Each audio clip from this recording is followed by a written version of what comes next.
Hi friends, welcome to Geetanjali's kitchen. ఈరోజు బిస్మిల్లాబాత్ ఏ విధంగా చేయాలో చూపించబోతున్నాను.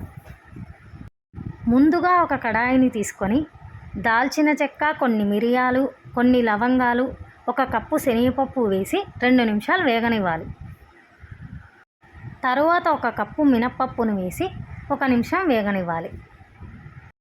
తరువాత ఒక కప్పు ధనియాలు, కొన్ని వట్టిమిర్చి వేసి కలుపుకోవాలి. తరువాత ఒక కప్పు జీలకర్ర, ఒక కప్పు కొబ్బరి పొడి వేసి కలుపుకొని 2 నిమిషాలు వేగనివ్వాలి. తరువాత ఒక కప్పు గసాలు, కొన్ని మెంతులు వేసి కలుపుకోవాలి. తరువాత కొంచెం కరివేపాకు, కొంచెం ఇంగువ, కొంచెం ఉప్పు వేసి కలుపుకొని 2 నిమిషాలు వేగనిచ్చి స్టవ్ ఆఫ్ చేసి చల్లారనివ్వాలి.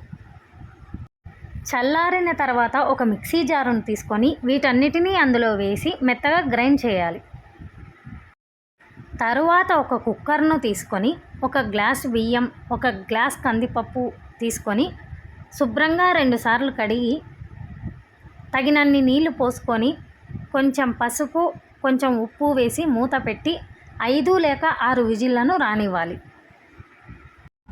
కుక్కర్ విజిల్లు ఆవిరిపోయిన తర్వాత మూతను తీసి మెత్తగా స్మాష్ చేసి పక్కన ఉంచుకోవాలి.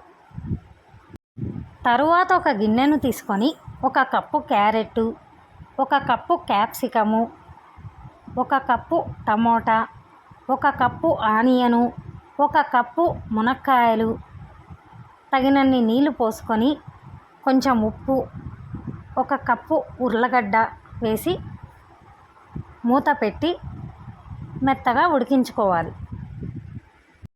తరువాత ఒక కడాయిని తీసుకొని ఒక కప్పు ఆయిలు, 2 టేబుల్ స్పూన్ల నెయ్యి, కొన్ని తిరువాత గింజలు, 2 పచ్చిమిర్చి, 2 ఒట్టిమిర్చి, ఒక కప్పు పల్లీలు, ఒక కప్పు జీడిపప్పు వేసి కలుపుకొని 2 నిమిషాలు వేగనివ్వాలి. 2 నిమిషాలు వేగిన తర్వాత మనం ఉడికించుకున్న కూరగాయలను ఇందులో వేసి కలుపుకొని 2 నిమిషాలు మగ్గనివ్వాలి.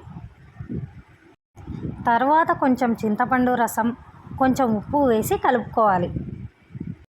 తరువాత మిక్సీ జార్లో వేసుకున్న పొడిని ఒక 4 స్పూన్లు ఇందులో వేసి కలుపుకోవాలి.